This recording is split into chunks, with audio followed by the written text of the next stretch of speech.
without valid substantiation in getting your licenses. Yes, bureaucracy, that nexus developed between the businessman, politician and bureaucrat. Now you have a situation where you don't have the license permit Raj, but you still have the nexus between bureaucracy and the politician and the businessman for what? To create new avenues. Let me give you one example. Now you have for nearly 10 years now a thing called the Mauritius route from which money comes into our country. Many of you in the financial sector would know. Now what is this? How did this happen? Some countries in the world come into an agreement with each other saying that it's a treaty to avoid mutual taxation. I mean, in the sense, if the same tax is there in both the countries, a corporate or a businessman who pays that tax in one country need not pay the same tax in another country. Suppose you pay income tax in Mauritius, you don't have to pay the income tax in India for that amount of earning that you've made. Now, you have a double taxation avoidance treaty with Mauritius on capital gains tax. Now, Mauritius does not have a capital gains tax at all. But if you have a double taxation avoidance treaty with Mauritius, any money coming from Mauritius into India that makes capital gains here and goes back into Mauritius doesn't pay tax in India at all because you have the treaty with Mauritius. So you created a new avenue. You created a new avenue for this crony capitalism or this sort of route to take place. So you siphon illegal money made in the country through abroad to come back to India through Mauritius. You converted your black into white. You have not only legalized that money, but you are also not paying any tax on it.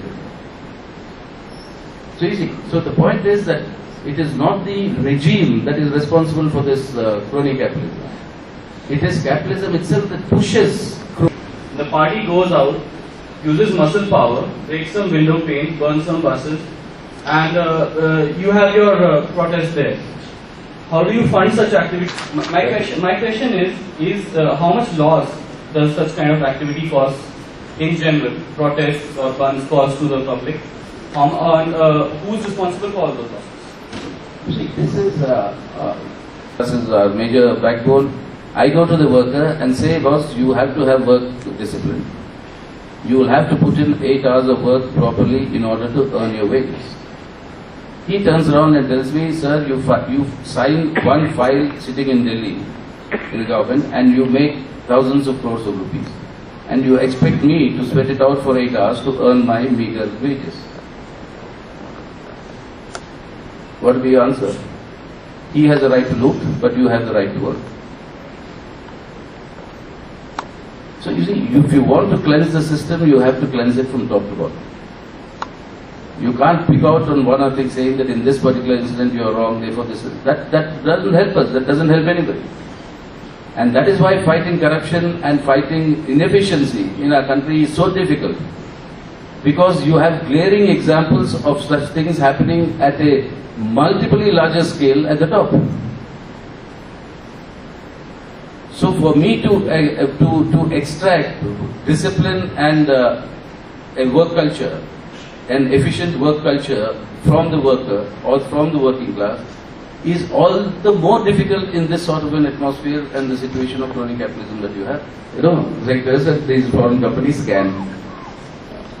So this was an inbuilt mechanism, I mean, where you legalized in that sense. In the name of commission for services rendered, you opened up a new route for corruption. So the system that you had created post liberalization, post 91, was a system where you said the market will take care of all these things. But the market itself has this inbuilt mechanism of pushing the system towards crony capitalism. So what is required is actually a set of very strict regulations which need to be enforced through political will. Mere regulations themselves also will not ensure this. Like in this 2G case, what can be done now? 1,76,000. We said 85 of the 122 companies that got the license have not started any operation so far in clear violation of the contract. They had to start the operations in 6 months. They have not cancelled those licenses. For the rest of them, immediately say use the 3G auction as the benchmark. There are various formulas that you can work out. What should have been the actual price of 2G? Or even what was sold by those who got the 2G subsequently in the market. Use that as your benchmark, and tell all these companies you will have to shell out all this now.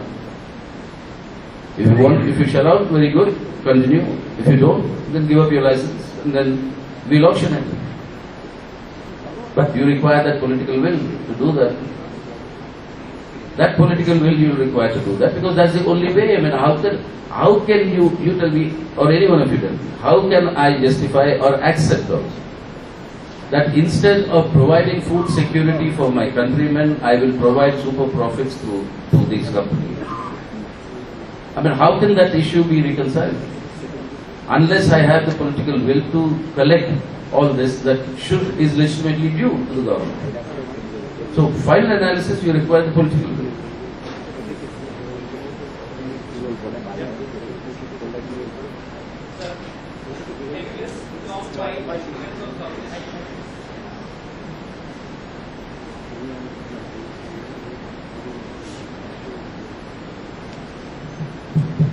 Can you list top 5 achievements of the Communist Party in the last 5 years, which will inspire the youths of India to vote in larger number for Communist Party? Well, let me begin. I'm very disappointed you asked me only 5. Why don't you tell me, give me a list of all the things that you have done? Well, first of all, let me tell you that all of you in this institute saw a slump in your placements in 2008 and 9. Now that has recovered. You're getting good placements. Why? Why was India not washed away because of the global financial crisis? Because we, the left of the Communist Party, prevented the UPA-1 government from doing 4 specific things. One, they had a law ready in the parliament to ensure the full convertibility of the Indian rupee.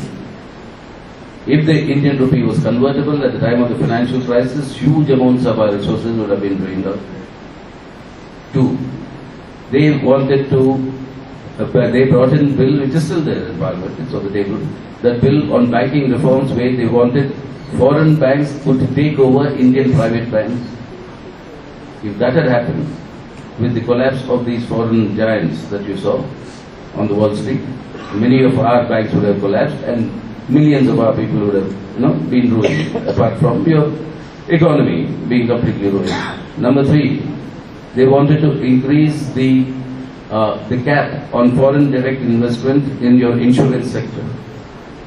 If we had allowed that to happen, with the collapse of your big 5 on the Wall Street, your insurance sector, and thereby consequently millions, crores of people's lives would have been ruined.